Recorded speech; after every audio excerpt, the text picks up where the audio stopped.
Good morning, everyone. I welcome you all to the morning session of the penultimate day of the workshop, 21-day workshop.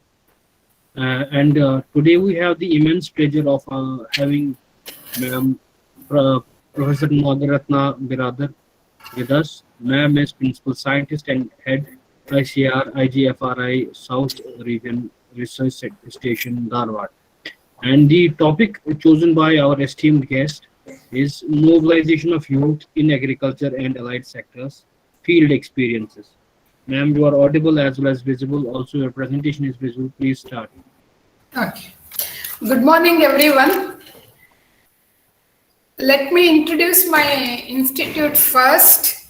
We are connected virtually through the Google Meet, and one of the lacuna of Google Meet, what I personally feel is I will not be able to see any of your faces.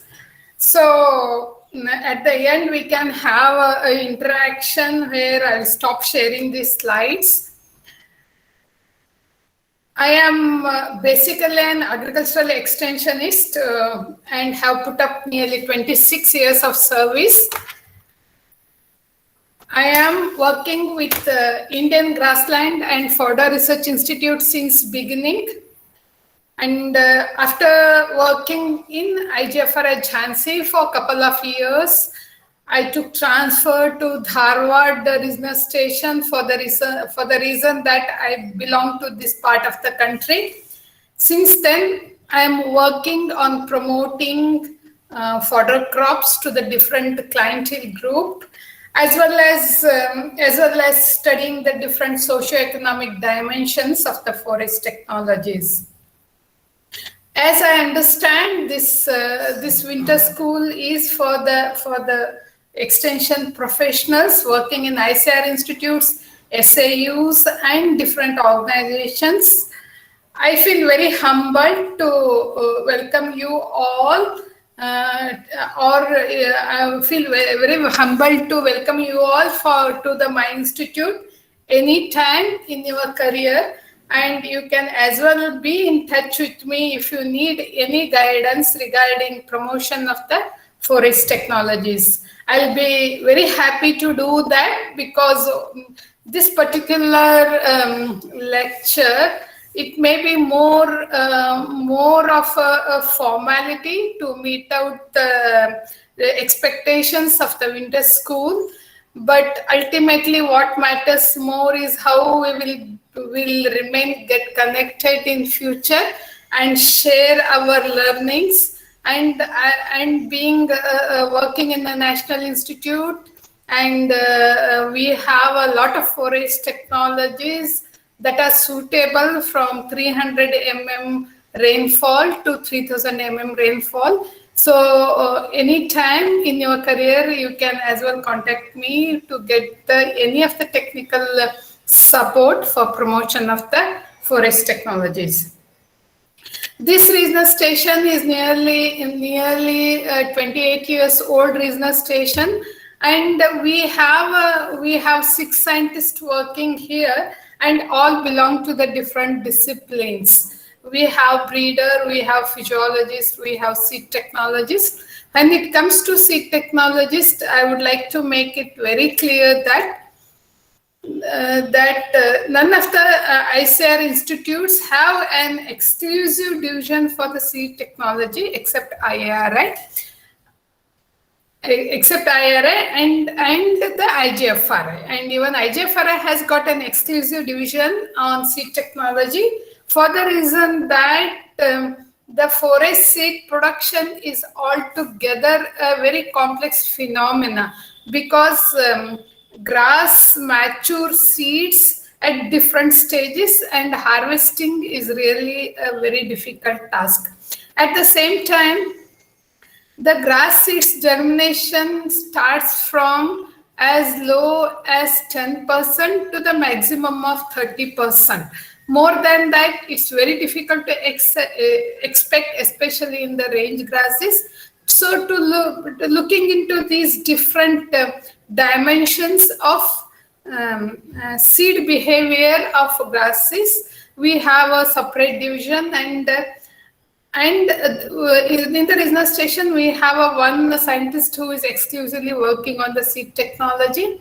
We have an entomologist, and also an agronomist. So this is a team we have in the regional research station Dharwad, and which is trying its best to reach out to the many clientele. And nowadays, the clientele are very diverse. Like we do have a clientele from the National Highways Authority of India, because it is laying a lot of roads, and whenever the road is raised, then the embankment of the road they want to stabilize with the grasses. So the kind of clientele the forage crops are adding day by day are so different. And nowadays, in last 5 years, I have seen a lot of requirement from the goshalas as well. So we have a different clientele base, and please feel free to contact me anytime. Today I will be talking about the topic mobilization of youth in agriculture and allied sectors and the field experiences.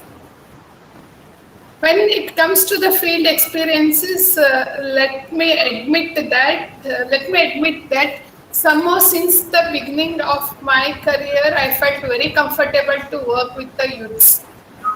And from the last 10 years, I am working on hortipastoral systems, mainly on coconut-based system as well as the mango-based system. And recently, we have shifted our focus on apple-based system by collaborating with our regional research station at Srinagar.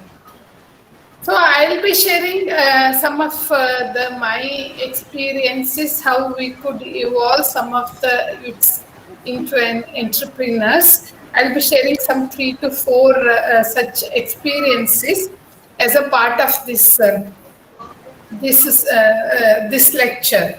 So, but let us understand.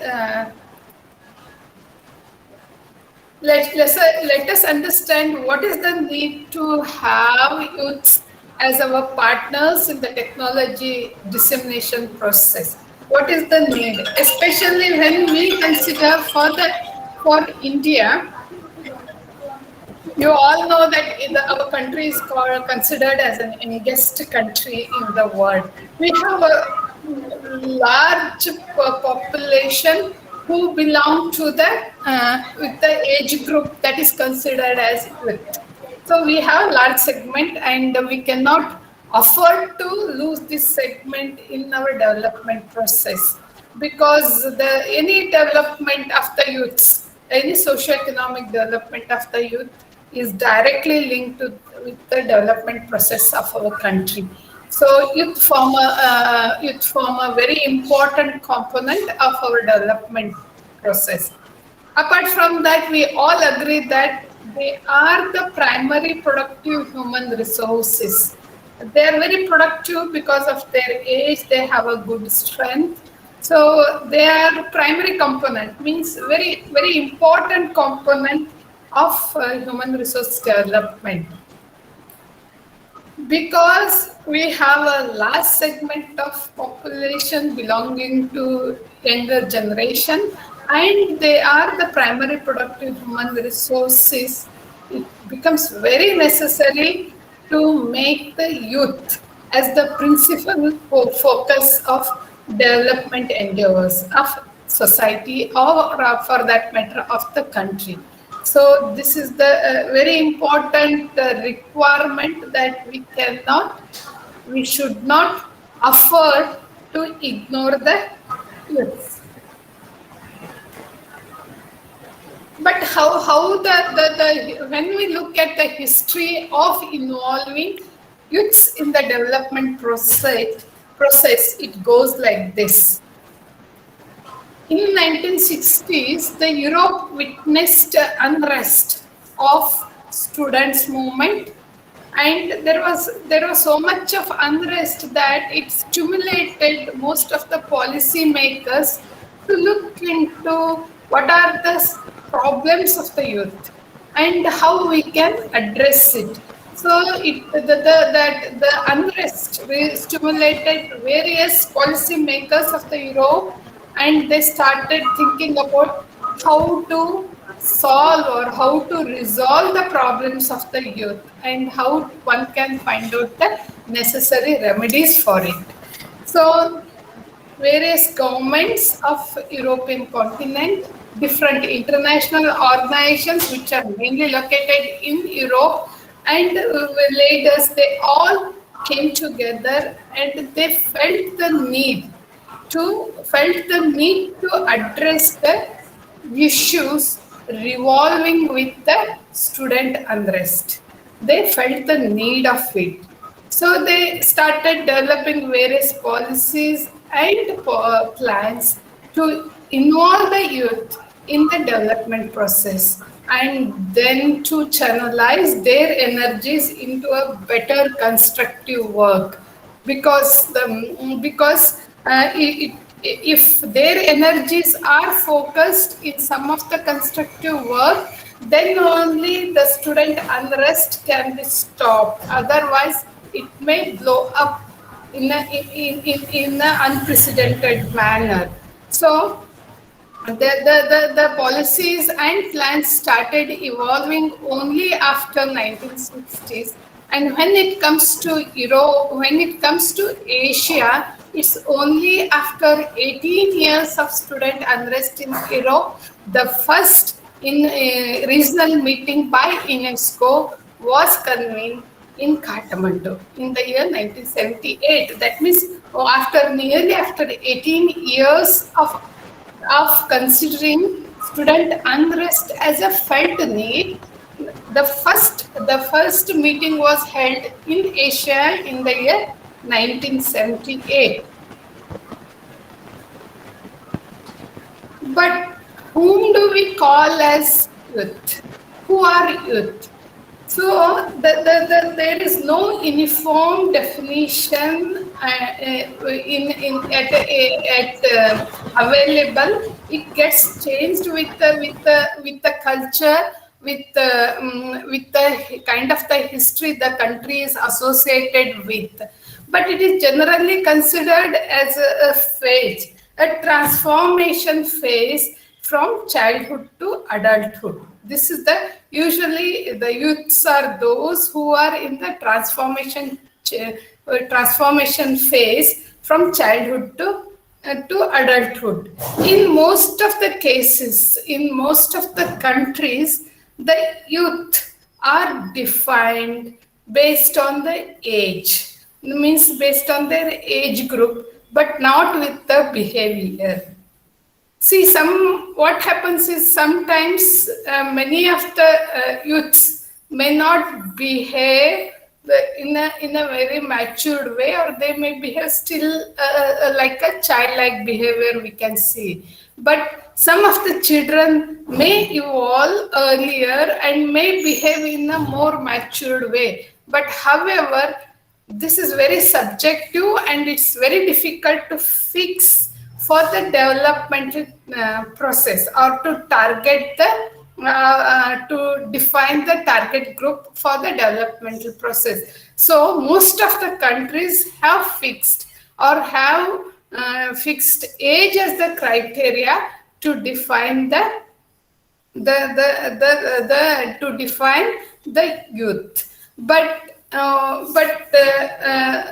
when we look at the different definitions or different meanings, what happens is, on an average, most of the countries have looked into what is the average age for marriage, then what is the parenthood or employment or employment structure, as well as the age for the voting. So some of the dimensions they have considered to fix the age, or to define the age group for the youth.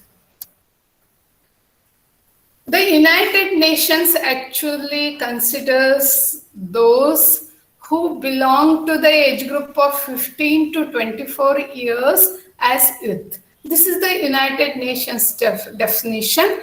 So 15 to 25, 24 years is considered as youth. But when it comes to our own country, our own country is having the national youth policy in the year 2003, and it defines youth as people in the age group of 13 to 35 years. So that's how our own country defines it. But it has further divided this age group into two subgroups. The first subgroup is 13 to 19 years, that is an adolescent period or teenage group, and then the 20 to 35 years, that is after the post-adolescent stage. And youth in my lecture specifically refers to those who belong to the second subgroup, that is 20 to 35 years.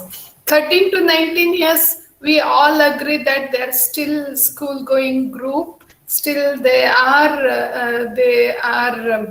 in lot of confusion state. What to do, what not to do, and they will not be in a position to take a good decisions because lot of hormonal influences is happening with them. So 13 to 19 years, though our country has considered, but this subgroup, when it comes to the developmental process, probably we should look into the second subgroup, that is 20 to 35 years.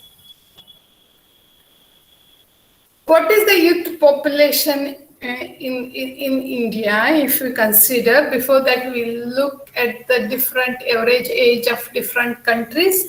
We can see here that Japan is having average age of 48 years and West Europe is having 45 years.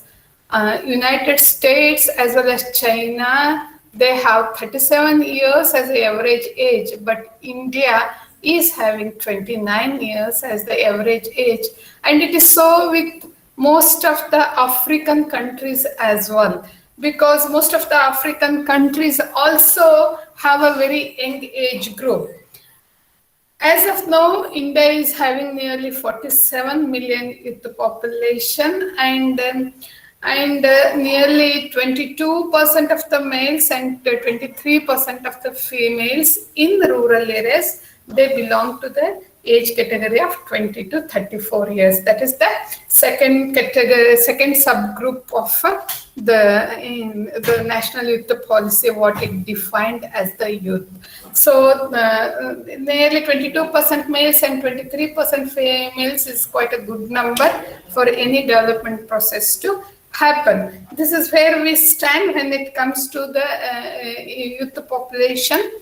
And looking at their educational background, we can see here that majority of them have studied up to middle school. Like only few of them, they go beyond middle school. This is the point to be noted, because education really influences the person's personality, his decision-making ability. So most of them have the education up to middle level of schooling.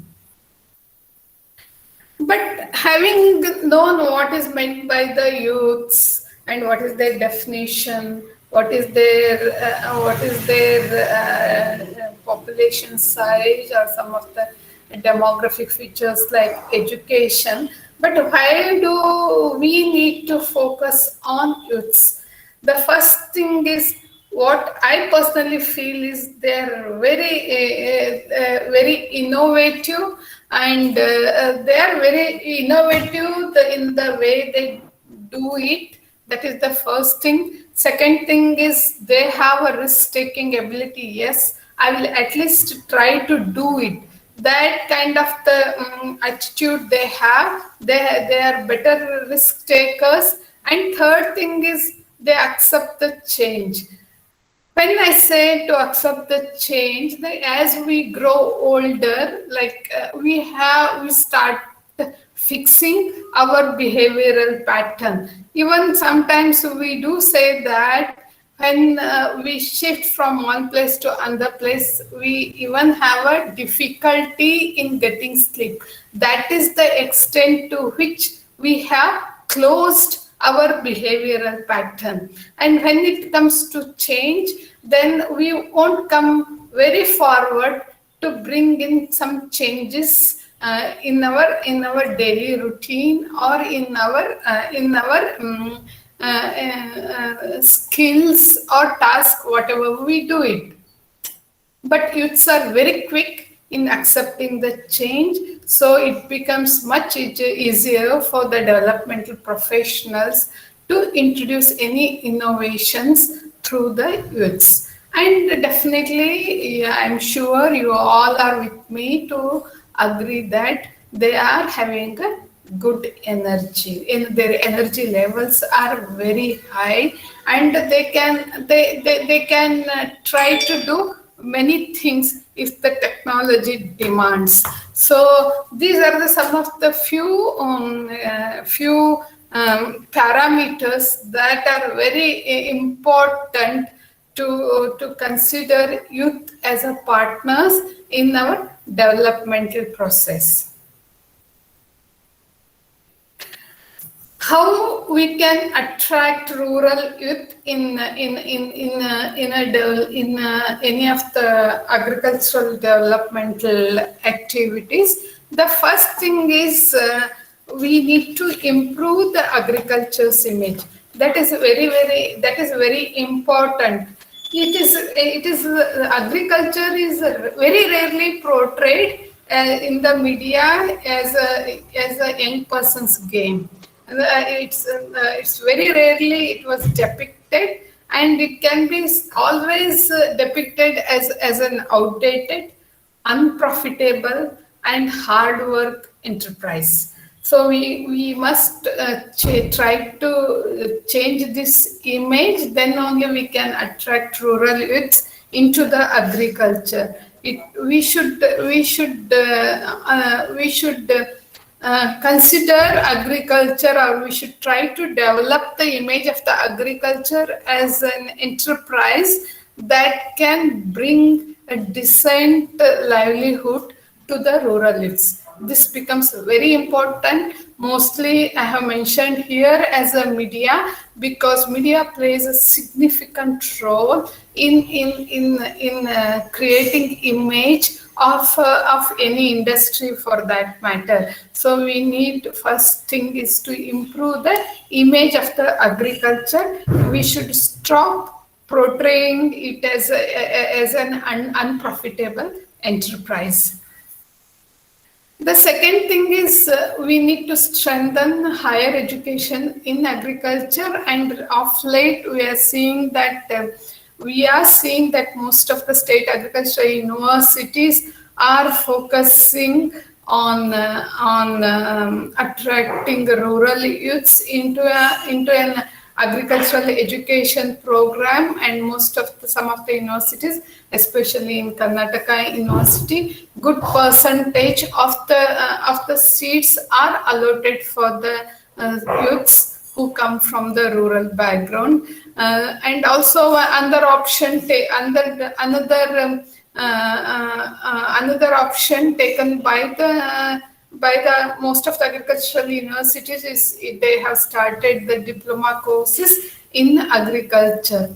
Having said this, but what is more important is how do we make this higher education more practical oriented. That is very important. Even in diploma courses, we need to have a good infrastructure, and then it helps to improve the image of the agriculture. There are many issues, but the process is on. We must appreciate that. So we really need to have a very skilled youths into the agricultural stream, and one way to do is through the providing higher education to the rural youths in agriculture.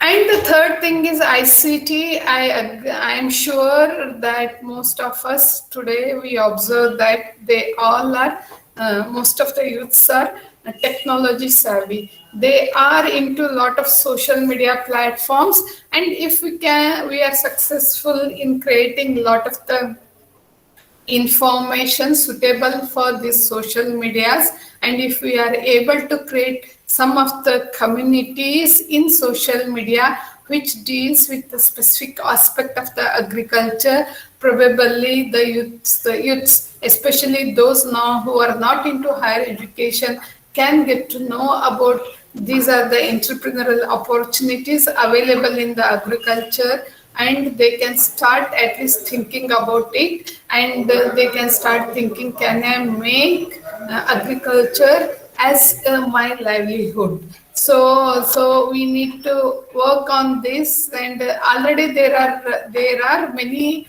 groups, social media groups on agriculture. But what I want to emphasize here is the communities which can speak the same language, which can speak about the similar crops what are being grown in a particular community. So if we are able to create such very specific groups, linguistic based, as well as the cropping pattern based, some subgroups or some communities, either through a Facebook page or WhatsApp, then it would help them. We can as well attract the rural youth. They can ignite the minds of these youths that yes, this is the opportunity available for me to earn a decent living. So for that we need to generate a lot of information. We do see a lot of information from different countries or from in a different language, but we need to have, still there is a lot of scope to have a very language specific, area specific, as well as crop specific communities to be created.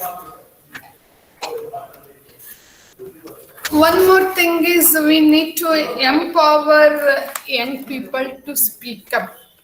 We see in many of the training programs, when the young people are called, one thing we observe is they are very hesitant to come and sit in the front row. They are very hesitant to do that, and the main reason is they are basically very shy in speaking up. So the best way to do this is to train them in some of the personality dimensions, like how to speak, what to speak, when to speak. So these are some of the tasks the government can think of in improving the ability of young people to speak up. The young people do have a lot of barriers, they don't have access to land, because land is owned usually by the head of the family, and if the land is not in the name of the youths, and then there won't be any collateral arrangement to the financial institutions to give them the credit. So one of the way to attract rural youths to the agriculture is to think of innovative ways, so that they have a better access for the credit, and also they have a good access for the land. So this is very important. Without the proper access to land, as well as more important is the credit, they will not be able to take up agriculture as an enterprise. So we need to work on this, like what are the alternate methods the financial institutions can think of, so that the young people have access for the credit. This needs a very strong policy interventions and government support. Another way is to put agriculture on the school curricula. It has been debated in many of the forums, Recently, we had one program on how the insects contribute to the development of the country. That was the topic, and most of the school students attended it, and it was such a new topic for them because they have not been taught about any of the insects and what is their contribution in terms of our food production. So if we start putting some of the agricultural curricula since the school period, though CBSE is having some of the curricula, but it's very basic. But if we can have it gradually from the primary to the mid level of the schooling, probably some of the young people start thinking that agriculture is the one I want to do it. So integrating the agriculture related syllabus in the school curricula is one of the methods to attract the rural youth. And the one more thing is the greater public investment in agriculture. We all agree that the agriculture sector gets lesser public investment as compared to the other sectors, mainly the private industries. Probably government may think, and however the things are nowadays changing because of the improvement in connectivity in the country, that definitely the things are changing. New investment is coming up, but still there is a lot of scope to increase public investment in agriculture. And the last one is we need to make agriculture more profitable, and there are so many avenues to do it. And one thing is reducing the post-harvest loss, as well as the second thing is food processing industries, means adding value to the agricultural products, as well as having a very strong market infrastructure. So if the government can think of doing all these things and making agriculture as a profitable, I'm sure that the more young people would come to take up agricultural as a livelihood. And if they come forward, then definitely the innovations of different R&D organizations would reach them. Coming to my experience in the beginning, how did I enter into the villages is mainly through the youth clubs.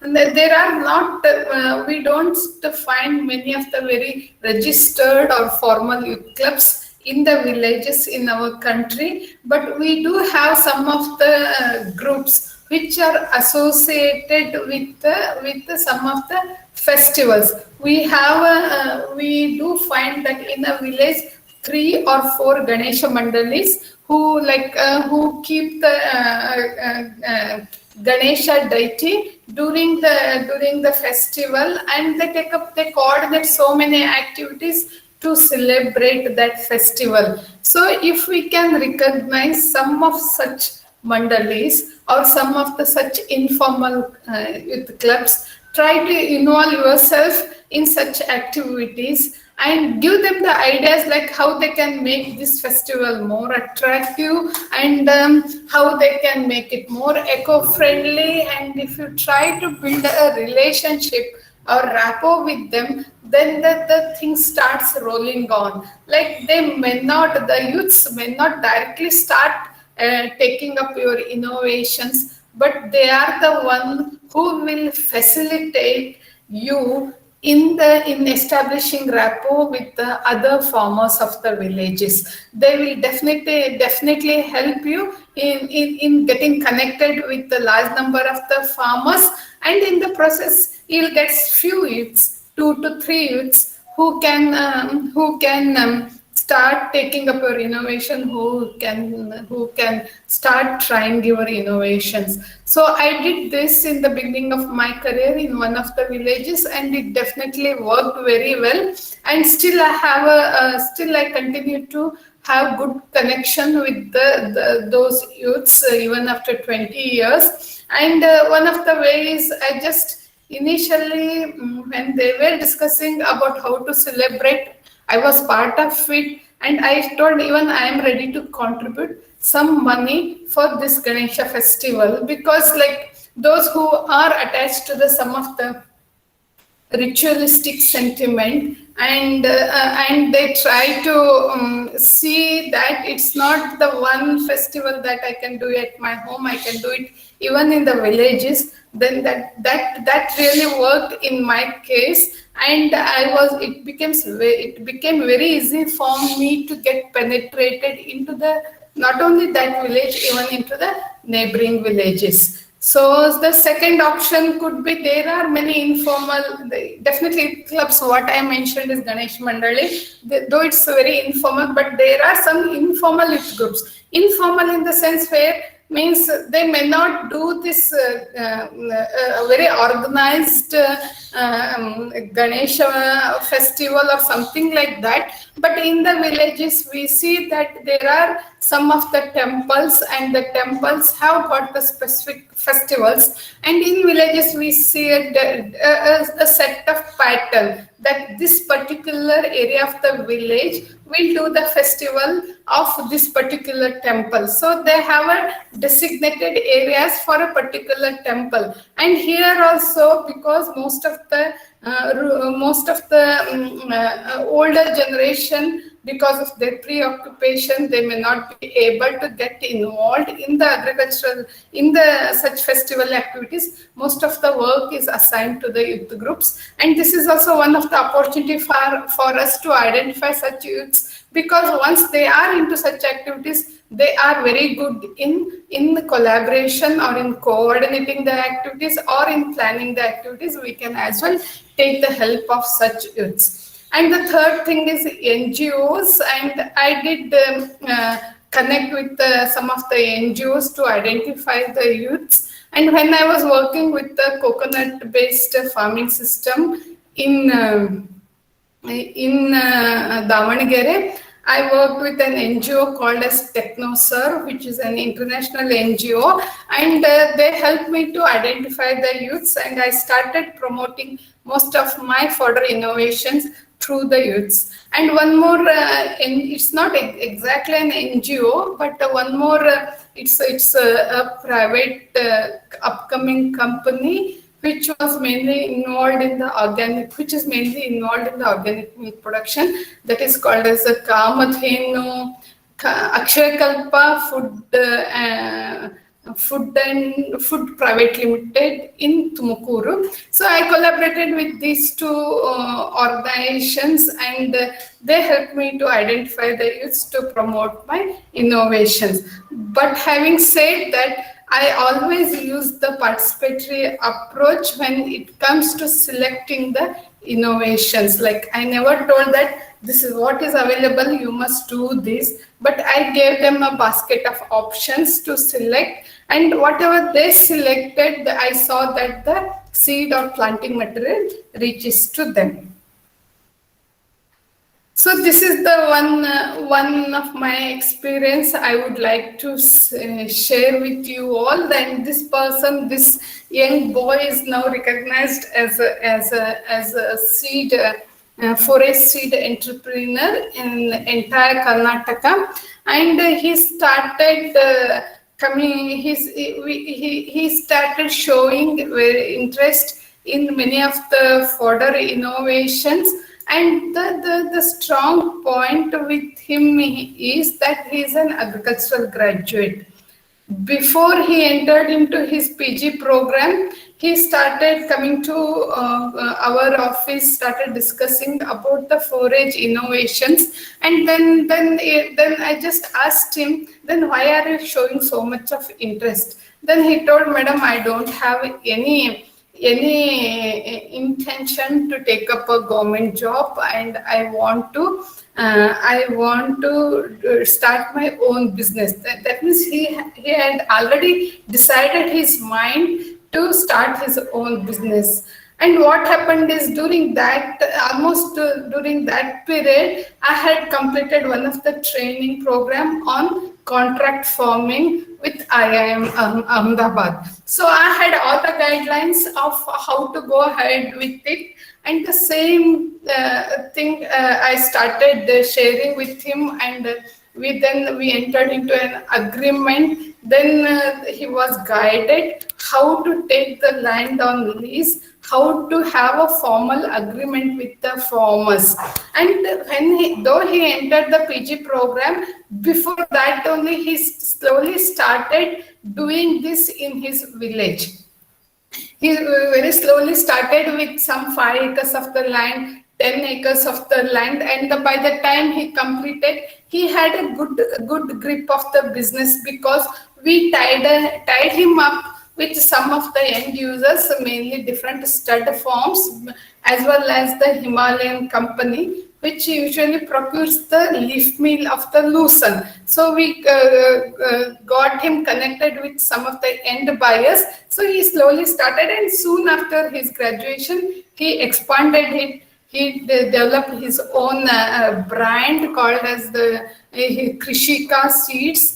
He started his own brand, and now he is having a very comfortable business with a turnover of nearly rupees 140 lakhs. And now we are feeling that he needs to be very good in the communication skill. So with the Agri Business Incubation Center of our IGFRA, we are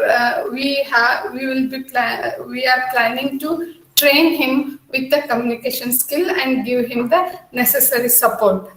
The second thing is, when I mentioned about my work in the mango and coconut orchard, and you can see that most of them are youths here, and this work was spread across the 52 villages in 3 districts of the Karnataka. And since last 2 years, we have expanded, as I told you, as I told earlier, we have expanded it to the central part of the India, Lucknow, as well as the apple-based hortipastoral system in Srinagar. But initially, we focused on 3 districts of the Karnataka, that is Dharwad, the Davangere, as well as the Tumkuru districts, and we covered 52 villages. And mostly, what happened through the organizations with whom I was collaborating for this work, we identified the youths. And we identified the youths. They were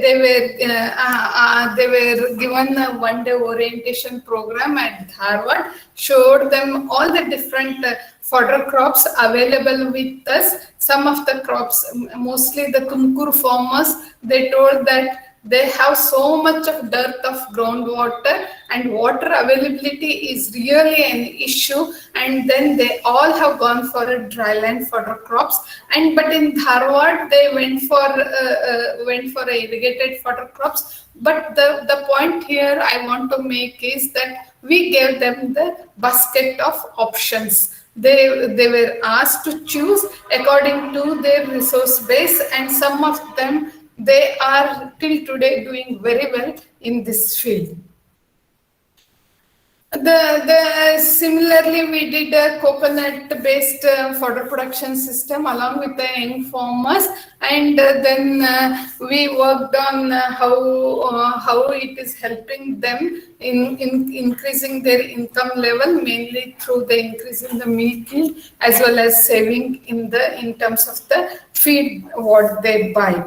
One of the such farmer I would like to share is Mr. Channabasappa Aminabhavi of Managundi village, which is very near to us. This boy is just 23 years old with an education of ITI, and he tried to get to get into some of the companies, and he learned that whatever they are giving is very meager to lead a life. It was very less. He was telling that even it wouldn't meet the charges I incur on committee. So that was this one. But then, meanwhile, with the organization in Dharwad, we worked with BIFE, and through the BIFE, he took the orientation program, which was organized in my regional station, and he felt that the interrow spaces in the mango orchard can as well be utilized for cultivation of the fodder crops. Before that, he was not having any livestock shed, but with his own innovative ideas and by procuring the material, he himself constructed the cow shed without anybody's help. He purchased the second-hand chaff cutter, and as well he purchased one very handy milking machine, like milking machine that can be used even with 2 or 3 animals. He purchased that, and very slowly he started with hardly 2 animals, and over the years he increased up to 10 animals, and then his milk sale increased up to 60 liters.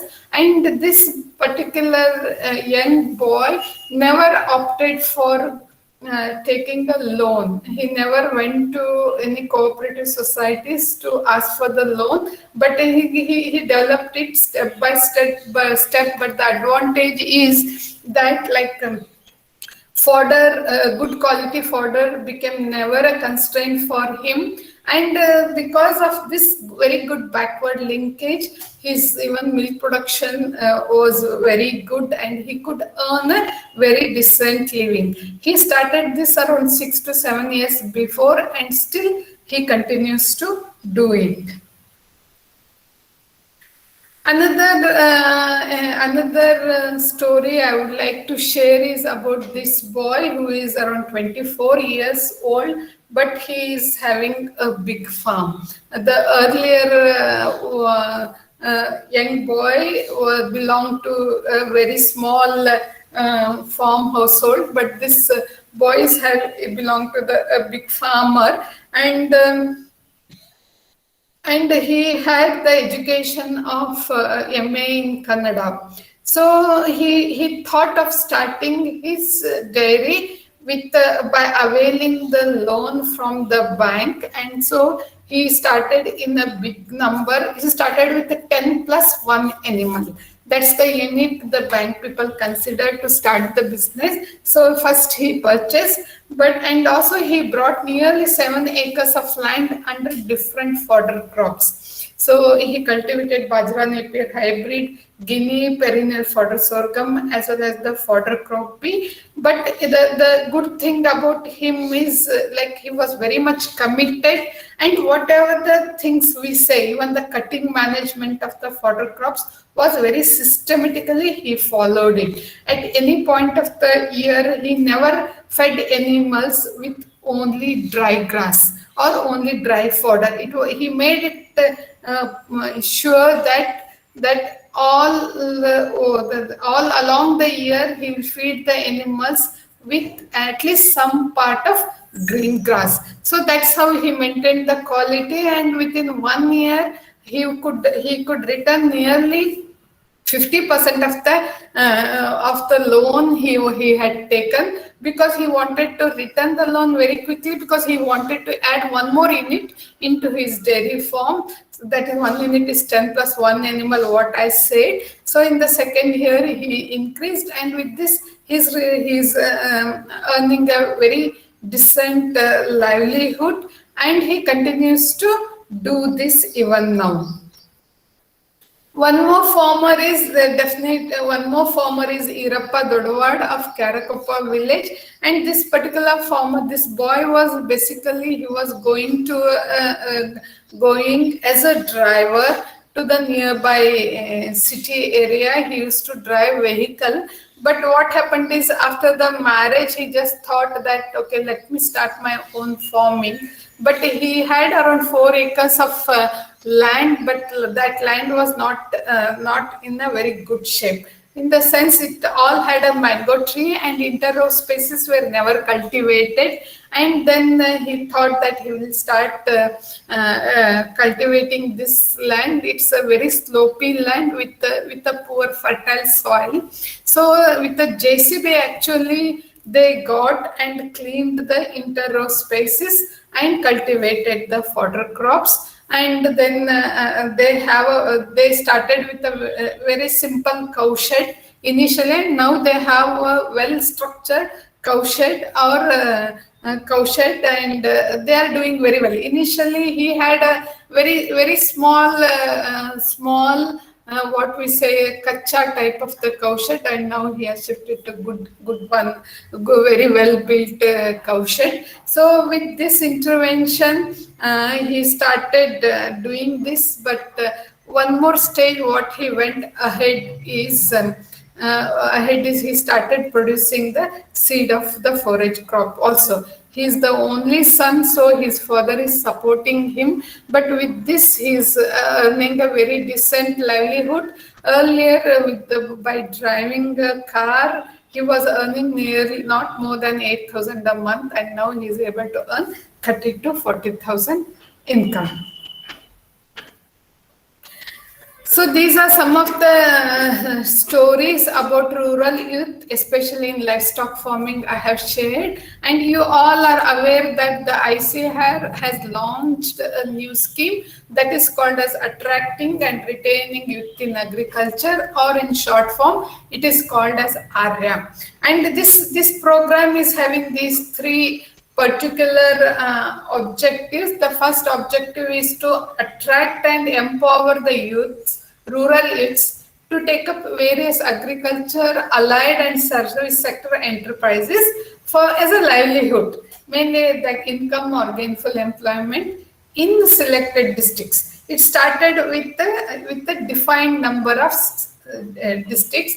Second one is to enable the farming to establish network groups to take up resource and capital intensive activities like processing, value addition and marketing, because this is these three are very important for making agriculture as an attractive enterprise.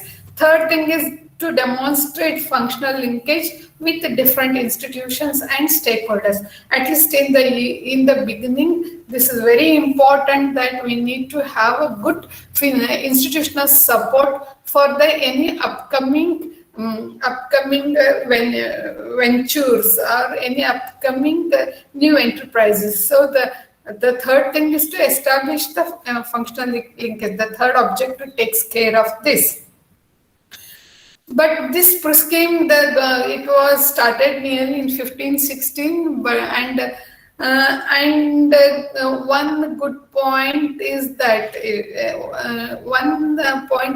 is being the guidelines are framed by a very well-known extensionist, Professor Narayan Gowda sir, who was a former Vice Chancellor of US Bangalore. He actually developed all the guidelines. What I want to emphasize is most of the extension schemes sometimes are developed by non-extension professionals, but this scheme was actually guidelines development work was given to the extensional professional by then Director General Dr. Ayyappan sir, Director General of ICAR. He identified him and gave very beautifully developed guidelines, and it started in 25 districts and slowly expanded to 100 districts. And the targeted rural is 10,000 rural youths. And nowadays, in the last 2 years, we are seeing what is happening. Lot of reverse migration is happening, and so the committee again submitted one short report to the ICAR mentioning that you make this ARYA scheme as a full-fledged form, and not just with 100 districts, maybe all the 600 plus districts of the country. It is time you need to focus on this. This is what the committee has already recommended few months before, to implement the ARYA scheme in all the districts of the country. With this brief presentation, I'll just mention what committee has also mentioned, that the post-harvest crop loss value is nearly 1 lakh crore a year. So this is the value of post-harvest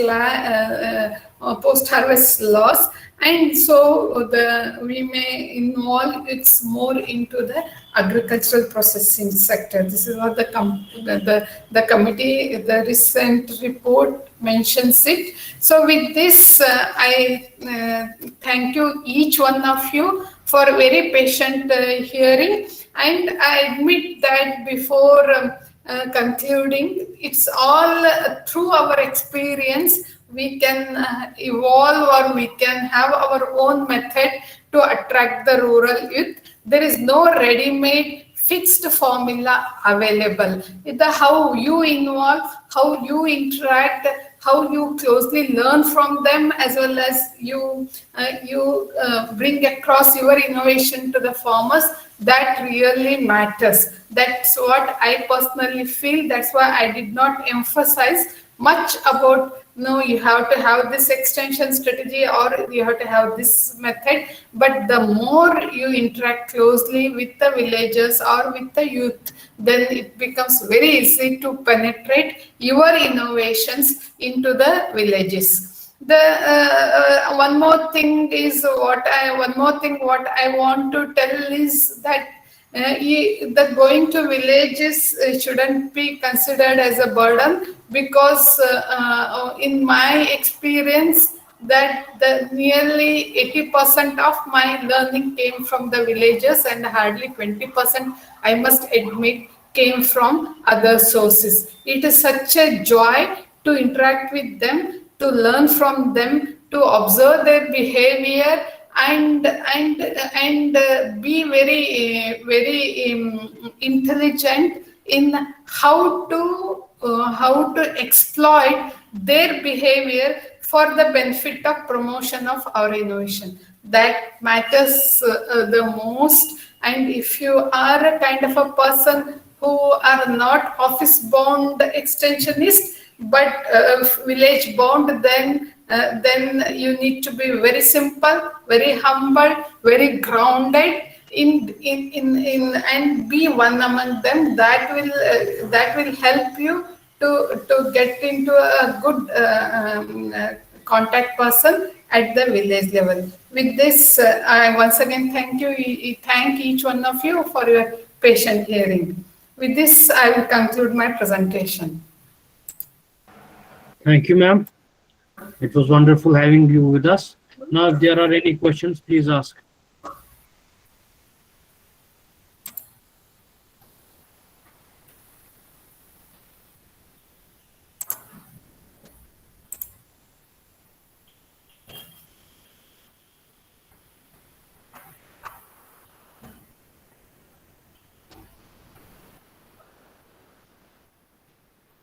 You can as well ask any questions related to Fodder innovations. Good morning, madam. Yes, please. Prakash Rathod, madam. Yes, Prakash. Yeah. Actually, I don't have any questions, but actually just for the information of our participants, I just would like to say that you are heading this IGFRI Southern region presently, and you have got a very good experience working with youth as well as mostly even on the fodder production and field level fodder production activities and all such experiences, as well as little bit touch upon with the gender empowerment. And if there are any participants who are interested again to discuss about field level issues with youth or even fodder production, can please come up with questions. Either you can have in the chat box or you can ask directly also. Ma'am, myself, Dr. Banarsi from Riyasi district of Jammu and Kashmir, ma'am. Okay. Ma'am, first of all, I would like to congratulate you for delivering such a wonderful lecture for the field functionaries, especially who are working in the fields.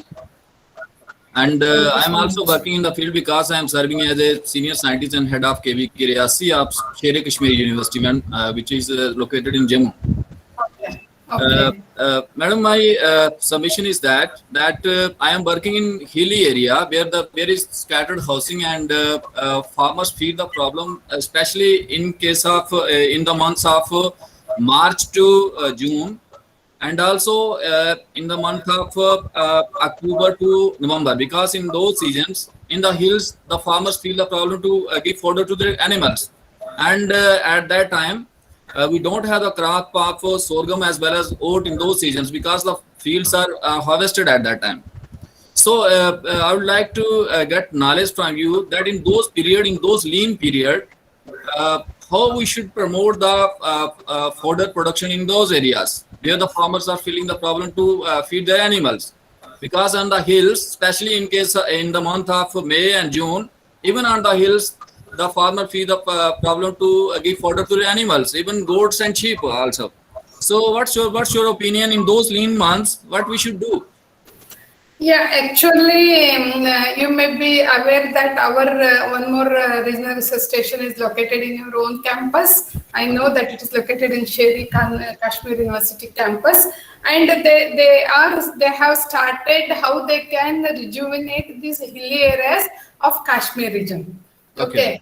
We have some of the grasses which are suitable. Especially, I would like to mention about the grazing guinea, which is a grazing type which can come up in the hilly areas, and the more the animal graze it, better the growth of it. So they are trying to experiment it by different methods of sowing seeds in the hilly region. Okay. So that the grass is available during the lean period. And second thing is what they are emphasizing is establishing some of the tree component in the hilly areas, like sporadically planting some of the trees so that trees can be lopped and fed to the goats, goats and sheep. And third thing is they are emphasizing mainly on the post-harvest preservation of whatever the sorghum store, what you have mentioned, how they can preserve it so that it will not get affected with some of the weather parameters. So Dr. Suhail is in charge, and you can as well talk to him, and he knows some of the even temperate legumes like clover and other legume crop which can come up in hilly areas. Okay. So I think he'll be the best person to guide you further, sir. Okay, ma'am. Thank you, ma'am. Thank you. Ma'am, may I have one more submission, please? Yes, please. Yes, ma'am. Basically, ma'am, we are also running ARIA project in our district here in Riyasi district of J&K. Okay. And, I am trying my level best to create enthusiasm among the rural youths to divert themselves specifically for the agriculture. But I'm not getting the desired results because although there is a land of 50 canal at home, but the youth like to go towards the urban area to have some employment there. Rather working in the field, they like to go there. So in that case, what's your opinion? How should we generate some enthusiasm, and how we should motivate them to divert themselves towards the commercial farming? Yes, this is a very good question, but it all depends upon what is meant by the desired result. Okay. If our expectations are very high, and for example, if I train the 10 youths, and if I want that all the 10 youths must follow, that may not happen. So let us accept that initially we may start with a success rate of only one young person or two young persons, and then the spread happens gradually. So because the most of the youths are not able, or we are not able to get the desired result, we need not to get the disheartened. The thing is, keep consistently working on it, and here and there definitely you will get few results. So you should not get disheartened, and it's very difficult. I will tell, like, even if as a learned person, if they ask us to sit in a different room, like if that change is brought, then we may not feel very comfortable. So bringing the change, bringing in a change in a human behavior is the most difficult task. Let us as a social scientist accept this fact, sir. even if you are training 100 youths, because you are supposed to do that as per the expectations of the funding agency. But even with 1 or 2 success rate, and over the next 10 years, from one person to other person, the changes happen. So our duty here is to just act as a catalyst, just see that the ball starts rolling on. Thank you, man. Thank you, man. That's important. Thank you. Otherwise, we start feeling very depressed, like we start losing interest in our own profession. That should not happen. Basically, the desired results means I have seen the results of your entrepreneurs, because they are generating, yes, as you shown, between 45,000 to 90,000 even per month. I'm also generating, but my results are not as up to, you are saying that they are generating even up to 90,000 per month. Yes. So our entrepreneurs are not of that level. So that's what I desire to have. Like you have created some entrepreneurs in Karnataka. So I'm highly thankful to you that you delivered a very effective and motivational lecture. Thank you, man. Thank you. But here I just would like to add, like initially I have trained 173 youths in the first year of my project, and it was a very rigorous training, and at the end of the year I could get only 10 youths who came forward to take up forage innovations. Okay. Only 10 farmers out of 473 youths, and they all were trained in a small batch of 25 youths, and for a day-long program it was. But when I went to see that they take up the 40, 10. But after 3 years or after 4 years, if you go back, you will be surprised to see that in each village there are some 10 young farmers who have started doing it by seeing or by taking the guidance from their own person, and even sharing the planting material from them. Thank you. It's almost 10 years of job, and I understand it's really difficult, and it's more difficult to convince the higher ups. Thank you, man. Great.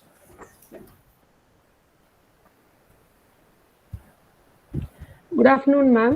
Good afternoon, Rajalakshmi. Ma'am, thank you, ma'am. Ma'am, actually, I have one doubt, ma'am. You have a very positive attitude in dealing with farmers, ma'am. But even with this attitude, did you face any barrier, ma'am, when you went to the village while approaching the farmers? Yeah, many barriers. Like, barriers could be from the organization side or from the villagers side.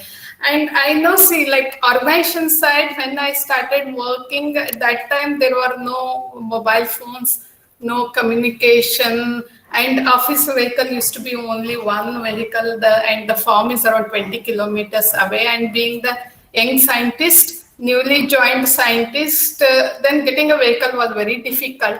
But I developed an interest of traveling in the public buses, because I have that pleasure of being with the co-passengers. So I developed that. But once I go inside the villages, then it was very difficult, because there are stray dogs. I faced that stray dogs problems, and slowly then I shifted to some two-wheeler. So, but the second thing is, once I stayed back in the village and convinced the farmers with an NGO organizations, and it was decided that after a week I will go back to the village. And when I went after 1 week, I was surprised to see the stark change in the decision of the farmers, because one company, the one tobacco company, came up and it told that we are giving everything free, and plus an extra money for taking up the plantation, for planting their own variety. Then everybody went back to it, but that's how the life is, like whoever competes and comes up. So then I shifted to the other village, but that time it was a very good learning experience for any social scientist. Such changes or such shocks are required so that we can have a better paper to write. If everything happens smooth, then the social dimension or behavioral dimension, it becomes difficult to put in. So like that, yeah, many things, like especially as a lady, because I would travel a lot, frankly speaking. As of now also I travel a lot, but many times I was not having a very decent place to stay also, a very decent place to stay. But slowly I increased my contacts as I joined the Rotary International group, and now I have a lot of Rotarians all over the country, and I do take the assistance. And over the years, because as I got experienced, I am getting a lot of projects also. So I make it sure that I will recruit mainly the lady SRFs, whether you blame or not, because I feel very comfortable to travel with them. So I nowadays I'm going with them, because now I'm almost 52 years. Alone going becomes very difficult. So these are the challenges, but they are there in any field. They are there, and and I feel always blessed to be a social scientist, because it's an opportunity given us to serve the humanity directly. Maybe we are good in maths, maybe we are good in biology. It's not that we cannot understand breeding, it's not that we cannot understand entomology, but somehow God has put us in this profession where we have an opportunity to serve the human beings. Yeah, even if listening to them, very true, ma'am. Even listening to them itself is a great service, because they don't have any outlet to share the things also. Yeah, so true, ma'am. When you ask some questions, no, ma'am, you ask 10 questions means you will get some 25 answers. You can't tell these questions these answers are not relevant. That we can't tell them also. We have to give our time to them. That is true, ma'am. Yes. Thank you. And now we have a MGMG program here, and like I will tell openly to the team members, those who are in a hurry, please better not to come to the village, because village we don't know how the thing starts rolling down. So keep sufficient time, be patient. Otherwise, even if you are not coming, I am not going to consider it as a negative aspect. I do respect your other works. Because village means like it's not you just go and come back, then you suffer with a lot of guilt. Yeah. So, that is true. You can't predict the things there, ma'am. Yeah. Thank you, ma'am. Yeah, thank you.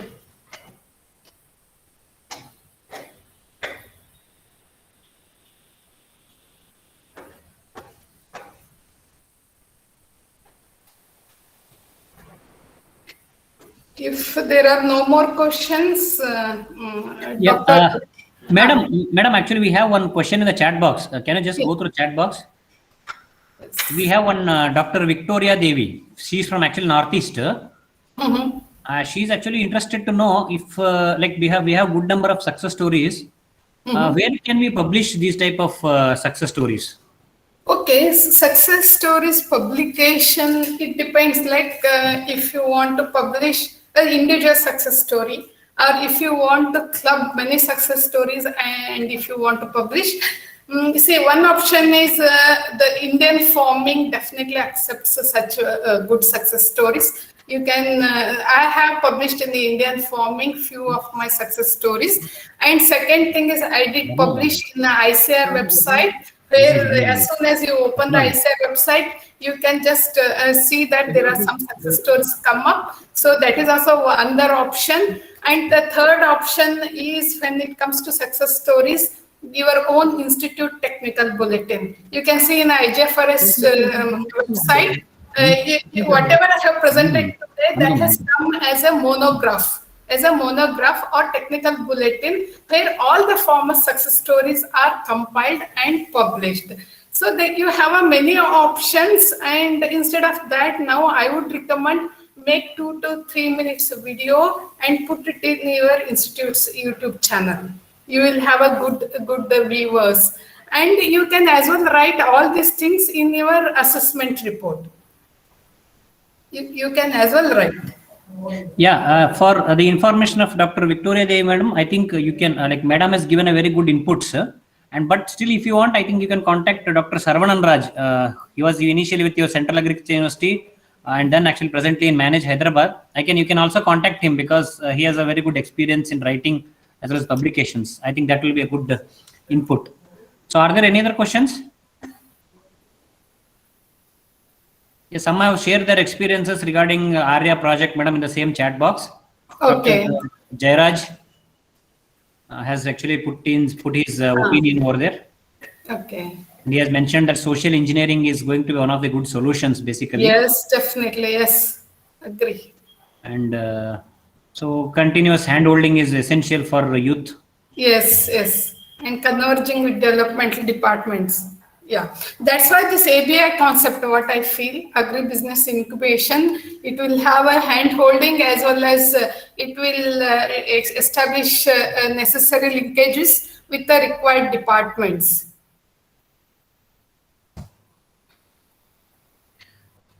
And for one more thing, actually, to Dr. Victoria Devi, madam, I think we have one forum called Agriculture Extension in South Asia. Actually, we had one initial lecture by Dr. Rashid Suleiman. Yes. So yes. they even publish very good documents, maybe with regards to your publications or even good practices or different blogs. You can even go through that, and I think there also you will get a lot of good information. Yes. And I'll just put share such that website here so that we can refer, or you people can refer. Because I'm sure many of them may be knowing about that because all are agricultural extension professionals here. Yes, madam, but still some of them, they know it, but they sometimes people are hesitant to open the website also. Yes, I understand. So that is why. Yeah. And are there any more questions? I'm just putting that link here. If somebody is interested, can go through also. Yes. Yeah. Okay, madam. Okay. If that is the case, I just take this opportunity to propose formal vote of thanks. I really thank you. In fact, actually, I think your choice of topic was different for this 21 days training program. Yeah. But it was really very nice hearing you with this topic related to youth mobilization, and because your best experience of field activities as well as youth has come up very nicely in this presentation. And it is good that even our participants have also enjoyed and they have asked a few questions. And with this, I would like to thank you on behalf of all our organizing team and on behalf of the participants, as well as on my personal behalf, for being with us as a resource person, as well as for sparing your valuable time and sharing your experiences. So thank you once again, madam. We'll be in touch. And for the information of our participants, let us all meet at 2:30. We have another very good lecture by Dr. Farooq of Kashmir, who will be talking about indigenous technical knowledge. And some of them had actually some questions related to the farming practices, even hill area and all these things. I think that topic can also cover some of your doubts because we'll be discussing about indigenous technical knowledge in the afternoon. So that's all from the for the time being. Let us all meet at 2:30. Thank you all. Thank you, madam, once again.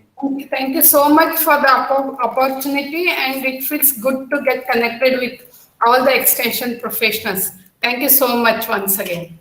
Thank you, madam.